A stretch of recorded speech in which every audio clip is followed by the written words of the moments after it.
So we see secretions coming up the tube. We have decreased compliance, or they're scheduled for suction. So we'll need a bottle of sterile saline that we can crack the top on. We'll need a preloaded syringe, which I have one out here already.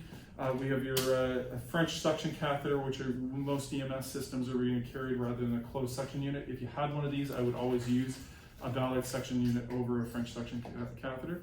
You're gonna put your sterile gloves on. When you put sterile gloves on, technically you're supposed to be above waist height.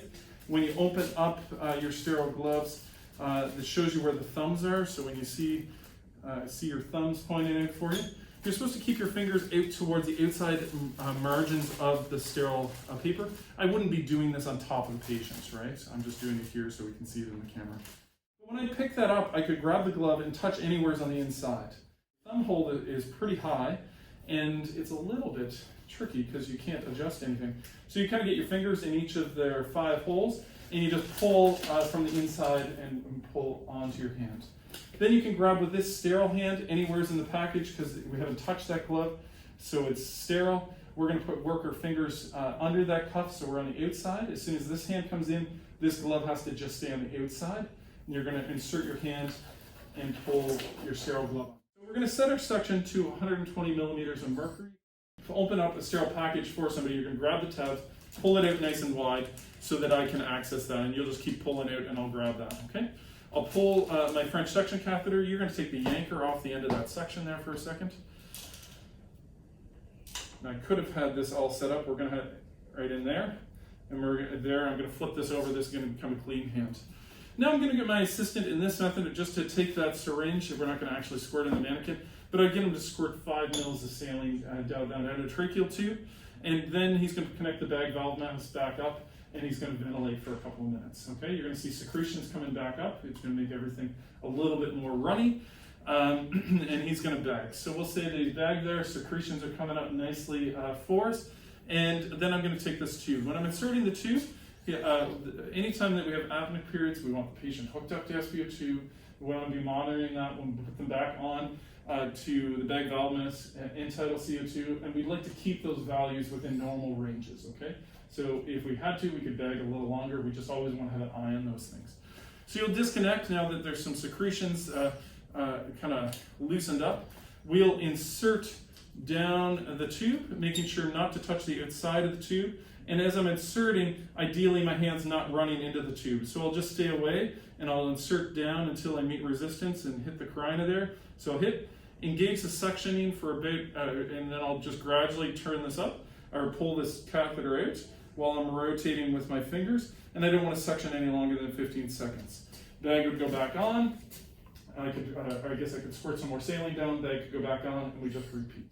So Ballard suction unit, open it up.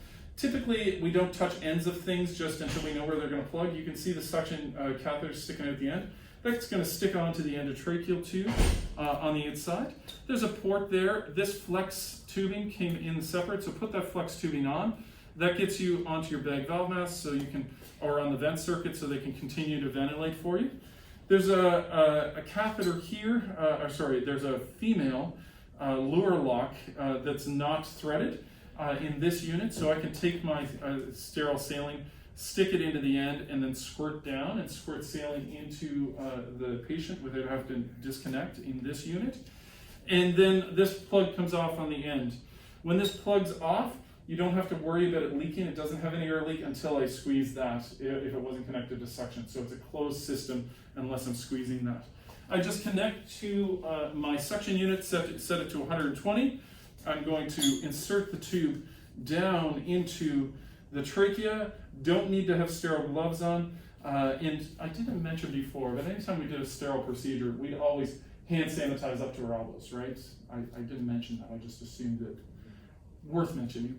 Same here, hand sanitize, just new set of gloves, and we're just inserting this down until we meet resistance or run out of tube. In this case, I hit resistance right a bit there. I'm going to apply suction, and I'm just going to pull out over 15 seconds.